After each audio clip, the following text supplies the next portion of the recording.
한국직업방송과 연합뉴스TV가 함께 만드는 취업 전문 뉴스 투데이 고용플러스입니다. 법정 심의기한을 넘긴 최저임금위원회 회의가 3일에 재개됩니다. 최종 데드라인까지 약 2주간의 여유를 두고 있지만 위원회는 5일까지 심의를 종료하겠다는 입장입니다. 신세롬 기자입니다. 내년도 최저임금을 결정하는 회의가 오늘 열립니다. 법정 심의기한을 넘긴 후 첫 회의지만 노사 양측은 앞서 서로의 시각차를 재확인했을 뿐 논의는 한 걸음도 진척되지 못했습니다. 어수봉 위원장은 조속히 심의를 마무리하기 위해 노사 양측의 양보를 요청했습니다. 저임금 근로자에게 실질적인 혜택이 돌아가도록 하면서 또한 경영에 어려움을 겪고 있는 중소상공인들의 부담을 고려하여 노사가 조금씩 양보하고 절충하는 자세를 끝까지 보여주시기 바랍니다. 법정 심의기한을 넘겨서도 노사 간극이 줄지 않는 건 앞선 최저임금위와 마찬가지지만 올해만큼은 노동계 목소리에 힘이 실리는 분위기입니다. 문재인 대통령 공약에 더해 조대엽 고용노동부 장관 후보자 역시 청문회에서 사용자 측의 희생이 필요하다는 입장을 밝힌 바 있습니다. 3년 동안에 연간 15.6% 정도 인상이 돼야 되는 걸로 생각을 합니다. 특히 올해가 공약 첫 해이기 때문에 상징적 의미에서도 사측에서 좀 협조적인 부분을 보여줬으면 하는 바람을 갖습니다. 마지막 데드라인인 법정 고시 20일 전인 오는 16일까지 합의안을 도출하기 위해 약 2주의 시간을 남겨둔 최저임금위. 어수봉 위원장은 이미 법정 심의 기한을 넘긴 만큼 오는 5일까지 결론을 내겠다는 입장을 밝혔습니다. 최저임금위가 11년 만에 두 자릿수 인상률을 내놓을 수 있을지 그 과정과 결과에 이목이 집중되고 있습니다. 연합뉴스TV 신세롬입니다. 본격적인 장마가 시작되면서 모기가 기승을 부리고 있습니다. 벌써 전국에는 모기가 옮기는 일본 뇌염경보가 내려진 상태인데요. 이외에도 덥고 습한 장마철에 주의해야 할 감염병을 이준음 기자가 알려드립니다. 올여름 가뭄 탓에 유충 서식지인 물웅덩이가 사라져 상대적으로 모기 수가 적었습니다. 하지만 본격적인 장마가 시작되면서 앞으로는 모기가 옮기는 감염병을 조심해야 합니다. 보건당국은 이미 지난달 전국에 일본 뇌염 경보를 발령했습니다. 매개체인 작은 빨간 진모기를 다수 발견했기 때문인데 6월에 경보를 발령한 건 지난 1997년 이후 20년 만입니다. 이 때문에 모기가 옮기는 말라리아도 안심할 수 없는 상황입니다. 야외 활동 시 긴 옷을 입어 피부 노출을 최소화하고 노출된 피부에는 모기 기피제를 사용합니다. 장티푸스 세균성 이질도 대표적인 장마철 감염병입니다. 세균과 바이러스가 물을 통해 옮겨 다니다 보니 장마철엔 언제 어디서 걸렸는지조차 알기 힘듭니다. 덥고 습한 환경에서 활발해지는 바이러스 탓에 입과 손발에 물집이 생기는 수족구병도 증가합니다.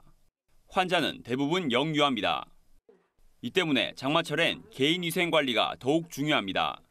손 씻기는 가장 쉽고 효과적으로 병을 막는 방법입니다. 또 음식은 완전히 익혀먹고 오래 보관하지 않는 것이 좋습니다.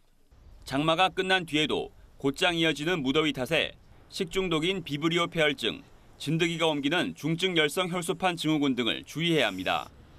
연합뉴스TV 이준음입니다. 이동통신사들이 제공하는 사물 인터넷 서비스가 우리 생활의 필수 요소로 자리 잡고 있습니다.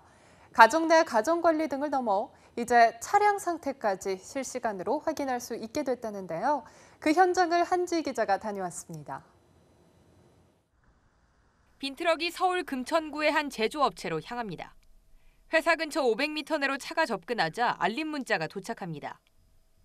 그 사이 차량 도착 시간에 맞춰 미리 대기하고 있던 직원이 트럭의 물건을 차례대로 옮겨 싣습니다. 이전에는 도착할 때마다 전화를 하고 운행 일지를 수기로 작성해야 했지만 사물 인터넷을 활용한 차량 관제 서비스가 도입된 후로 업무가 수월해졌습니다. 혼자 운전할 때 이제 연락 문제가 제일 큰데 이제는 이제 도입되고 나서 이제 급제동 급출발이 이제 많이 줄어서 그게 참 좋은 것 같습니다. 지난해 개정세법에 따라 업무용 차량의 경우 운행일지를 반드시 제출해야 세금 혜택을 받을 수 있는데 국세청 제출 양식에 맞춰 운행기록부와 비용명세서도 한 번에 출력할 수 있습니다. 이용 금액도 월 10,000원대로 저렴해 서비스 이용 가입자 수는 최근 4개월 동안 월 평균 20% 이상 늘었습니다. 그 GPS를 1초 단위로 수집합니다. 차량 정보 운행 분석을 통해 사고율 감소, 유류비 절감에 기여합니다. 다른 이통사들도 차량과 연계된 서비스 개발에 박차를 가하고 있습니다. KT는 최근 모비라이와 함께 주행 정보 데이터를 관리할 수 있는 첨단 운전자 보조 시스템 개발 사업을 추진하기로 했고, SK텔레콤도 KCC 정보통신과 차량 관제 서비스 개발에 뛰어들었습니다. 사물인터넷 기술 개발에 속도가 붙으면서 생활의 편리함을 더해주는 이통사들의 부가 서비스도 다양해지고 있습니다. 연합뉴스TV 한지입니다. 지난해 모바일 쇼핑 매출 규모가 36조 원에 육박하면서 PC 쇼핑을 처음으로 앞질렀습니다. 한국온라인쇼핑협회에 따르면 지난해 모바일 쇼핑 매출은 35조 5,850억 원으로 전년에 비해서 무려 46% 치솟았습니다. 반면 PC 쇼핑 매출은 2016년 30조 730억 원으로 전년 대비 1.9% 증가한 데 그치면서 처음으로 모바일 쇼핑 시장에 뒤처졌습니다. 올해 PC 쇼핑 매출은 32조 1,220억 원에 머무르면서 두 매체 간 격차는 지난해 5조 5천억 원에서 10조 4,060억 원으로 확대될 전망입니다. 우리나라 남성이 집안일을 하는 시간은 하루 평균 45분으로 조사됐습니다. 남성 가사 분담률은 경제협력개발기구에서 최하위 수준이었는데요. 이 때문에 자녀를 둔 부모의 맞벌이는 OECD 평균의 절반에 그쳤습니다. 신세롬 기자입니다. 한국에서 만 14세 이하의 자녀를 둔 부모 중 맞벌이를 하는 비중은 29.4%로 집계됐습니다. OECD 회원국의 평균은 58.5%로 맞벌이 부모는 우리나라의 2배 수준입니다. 한국 맞벌이 부모 중에는 20.6%만 모두 전일제인 반면 OECD 내 대부분 국가는 전일제 맞벌이 부부가 42%에 이르렀고 전일제와 시간제 부모는 한국이 8.8%, OECD 평균이 16.6%로 나타났습니다. 이처럼 맞벌이하는 부부가 상대적으로 적은 것은 남성의 낮은 가사 분담률과도 관계가 큰 것으로 나타났습니다. 한국 남성의 가사 분담률은 16.5%로 OECD 평균인 33.6%의 절반에 못 미치는 수치입니다. 하루 평균 가사 노동 시간은 45분으로 1시간도 채 되지 않습니다. 덴마크와 핀란드 등 북유럽 국가는 남성의 가사 분담률이 40%를 웃돌고 호주와 캐나다, 프랑스 등도 30% 중반대 수준이지만 한국은 일본보다 낮은 꼴찌 수준입니다. 주 50시간 이상이라는 장시간 근로자 비중이 높고 취미와 수면 시간 등 여가 시간이 적은 점도 문제로 꼽힙니다. 고용노동부는 일하는 엄마가 늘어나기 위해서는 아빠의 적극적인 가사 참여와 더불어 장시간 근로 관행을 개선해야 한다고 지적했습니다. 연합뉴스TV 신세롬입니다. 3일부터 서울 전역의 아파트 분양권 전매가 금지되고 서울과 부산, 세종 일부 지역 등 청약 과열 양상을 보인 전국 40개 지역의 집단대출 한도가 낮아졌습니다. 투기 수요만 골라잡겠다는 정부의 맞춤형 처방에 시장은 어떤 반응을 보일지 주목됩니다. 이경태 기자입니다. 새 정부의 첫 부동산 안정화 대책이 오늘 시작됐습니다. 먼저 집값 과열 양상을 보이는 곳을 골라 지정하는 청약 조정 대상 지역이 전국 37곳에서 40곳까지 늘었습니다. 정부는 이들 지역에 대해 담보 인정 비율 LTV와 총부채 상환 비율 DTI를 10%포인트씩 내렸습니다. 아파트 잔금 대출도 총부채 상환 비율 50% 한도 내에서만 가능합니다. 예를 들어 연소득 4천만 원 직장인이 7억 원짜리 아파트 구입 시 4억 9천만 원까지 가능했던 대출 한도가 3억 7천만 원까지 줄어듭니다. 서울 전역에 분양권 전매가 금지되고 청약 조정 대상 지역에서는 조합원당 1주택까지만 분양이 허용됩니다. 다만 투기과열지구 지정과 분양가 상한 제한 초강수는 제외됐습니다. 시장 충격은 완화하는 대신 여차하면 안정화 대책을 추가 가동하겠다는 경고의 메시지를 남긴 셈입니다. 서민들의 내 집 마련이 어려워지는 등 부작용은 보완했습니다. 부부 합산 연소득 6천만 원 이하 무주택 서민이 5억 원 이하 집을 사는 경우 대출 한도를 줄이지 않았습니다. 새 정부의 부동산 대책이 시장 안정화뿐 아니라 한국 경제의 뇌관으로 불리는 가계부채까지 제동을 걸 수 있을지 주목됩니다. 연합뉴스TV 이경태입니다. 6.19 부동산 대책에 따라 주택담보대출 비율 LTV와 총 부채 상환 비율 DTI 규제 강화 시행 첫날인 3일, 일선 은행 대출 창구는 한산한 모습을 보였습니다. 시중 은행들에 따르면 규제 강화 시행 첫날 창구를 찾거나 전화로 문의하는 고객은 별로 없었습니다. 오늘부터 서울 전역 등 청약 조정 지역의 LTV는 70%에서 60%로, DTI는 60%에서 50%로 각각 강화됐습니다. 은행 관계자는 대출 수요자들은 강화된 규제가 적용되기 전인 지난주에 대체로 대출 신청을 마무리한 것으로 보인다고 분석했습니다. 주택담보대출을 받은 20, 30대가 대출 금액이 크게 늘고 총 대출 대비 소득 비율도 하락하는 등 연체 리스크 요인이 커진 것으로 나타났습니다. 한국은행 경제연구원에 따르면 20, 30대 1인당 주담대 규모는 작년 9월 1억 1,500만 원으로 4년 반 만에 38% 증가했습니다.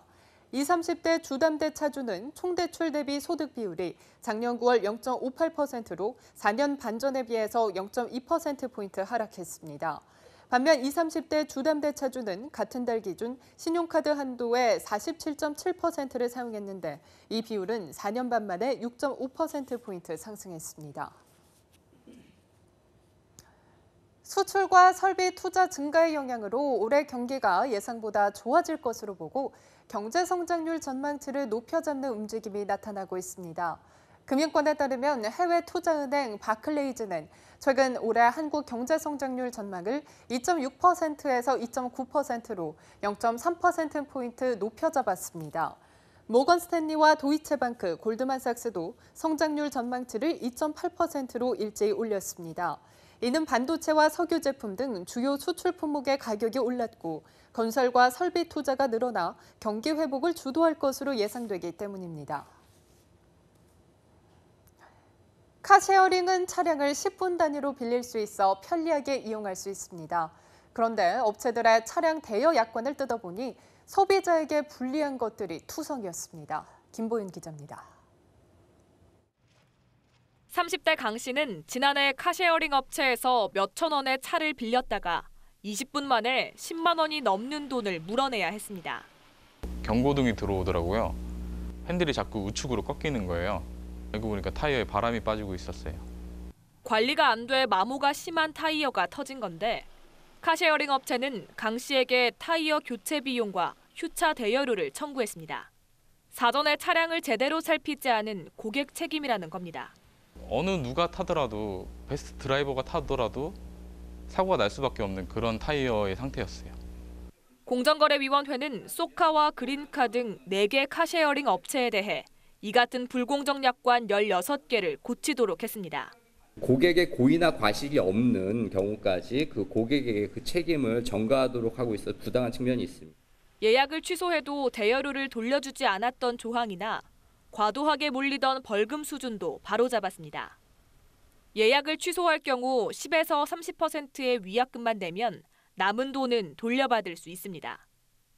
차에서 담배를 피우면 30만 원씩 물리던 벌금은 만 원으로 낮추고 실비로 청구하도록 했습니다. 또 보험은 필요에 따라 선택적으로 가입할 수 있게 했고 고객이 항변할 기회도 없이 자동 결제되던 벌금은 고객에게 알린 후 부과하도록 했습니다. 연합뉴스TV 김보윤입니다.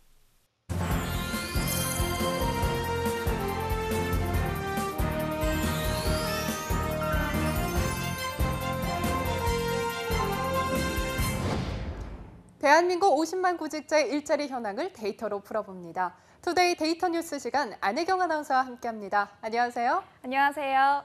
네, 투데이 데이터 뉴스 시간입니다. 취업 불황이 계속되면서 취업이 연애에도 영향을 미친다는 것으로 나타났는데요. 취업 포털 사이트인 커리어가 구직자 624명을 대상으로 취준생 이별에 대한 설문조사를 진행한 결과 약 20%의 응답자가 취업 준비를 이유로 애인과 이별한 적이 있다라고 이야기를 한 겁니다. 네, 맞아요. 예전에는 군대 이별이라는 말이 유행했는데 이젠 취업 이별이라는 말까지 유행하고 있잖아요. 연인 중 한 명은 취업을 했는데 그렇지 않은 경우의 괴리와 갈등도 조금 심해진 것 같더라고요. 네, 맞습니다.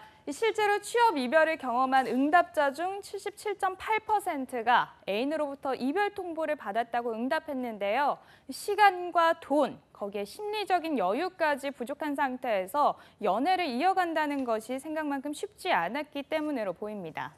네, 안타깝네요. 오히려 힘든 상황에서 누군가가 옆에 있으면 서로에게 큰 의지가 될 텐데 말이죠. 네, 그래서일까요? 같은 설문조사에서 정말 흥미로운 결과가 나왔습니다. 응답자 중에 56.3%가 취업 성공 후에 전 여자친구나 전 남자친구에게 연락할 생각이 있다라고 응답을 한 건데요. 저는 사실 잘 이해가 가지 않는데요. 당시의 기억도 좋지 않을 텐데 굳이 왜 다시 연락은 하는 거죠? 그 부분에 대해서 다시 한번 네. 또 찾아봤는데요. 그 이유가 참 재밌습니다. 43.6%의 구직자가 내가 잘된 것을 보여주고 후회하게 만들고 싶어서라고 응답한 건데요. 물론 취업했으니까 다시 교제하기 위해서라고 응답한 비율도 33.3%, 또 상대의 소식이 궁금해서라고 했던 비율도 23.1%나 됐습니다. 참 재미있는 결과네요. 취업을 하면 구직 활동을 할 때보다 자신감이 붙기 때문이 아닐까 싶은데요. 그래도 저런 목표가 있다면 구직 활동을 할 때 더 열심히 할 수 있을 것 같은 생각도 드는데요. 네, 그렇습니다. 하지만 지나간 인연은 지나간 인연일 뿐, 이 새로운 사람을 찾는 데 더 열중해야겠죠. 그래서 조사한 것이 바로 이상적인 배우자상입니다. 결혼정보회사 듀오와 서울대학교 심리학과 최인철 교수가 공동으로 운영하는 듀오 휴먼 라이프 연구소에서 미혼 남녀의 결혼인식 조사 연구한 발표가 있었는데요. 신장부터 연소득, 자산, 그리고 직업까지 현재 대한민국 남녀가 선호하는 배우자의 평균을 조사한 자료입니다. 네, 매년 발표되었던 자료인 것 같은데요. 그렇다면 배우자에 대한 달라진 인식도 알 수가 있겠네요. 네, 그렇습니다. 먼저 신장부터 살펴보면요. 이상적인 남편의 신장은 177.5cm, 아내의 경우에는 164.7cm로 나왔습니다. 서국 아나운서의 경우에는 전혀 걱정할 필요가 없을 것 같은데요. 네, 부끄럽네요. 어서 진행하시죠. 네, 알겠습니다. 네, 그럼 배우자의 연령도 한번 살펴보겠는데요. 남성의 경우에는 33.9%가 서너 살 연하를, 또 여성은 25.5%가 서너 살 연상을 이상적인 배우자의 연령으로 뽑았는데요. 특이한 건 남성의 경우에는 나이가 전혀 상관없다고 응답한 결과가 2위를 차지한 반면에 여성의 경우에는 그래도 한두 살은 자신보다 나이가 더 많았으면 좋겠다라고 응답한 비율이 더 많았다고 합니다. 네, 유행이 아닐까 싶어요. 최근에는 연상연하 커플도 많아졌는데 여전히 남성 같은 경우에는 자신보다 어리고 또 여성은 자신보다 나이가 많은 배우자를 선호하는 경향이 있네요. 게다가 남성 쪽에서는 더 이 배우자의 나이 차이가 상관없다고 응답한 사람이 많다는 게 좀 흥미로운데요. 네, 최근에 경제적인 이유로도 일하는 배우자를 선호하는 경향이 높아졌기 때문이 아닐까 싶은데요. 과거에는 자신보다 어리고 또 내조를 잘하는 여성을 이상적인 배우자로 선호했던 반면에 이제는 함께 맞벌이를 하면서 가게를 꾸려나갈 수 있는 여성을 더 선호하게 된 거죠. 네, 사회적인 현상이 배우자의 선호도에도 큰 영향을 끼치는군요. 그렇습니다. 덧붙여서 경기 불황으로 인해서 달라진 결과도 눈에 띄는데요. 배우자 경제력에 대한 기대치는 전년 대비 소폭 하락한 모습입니다.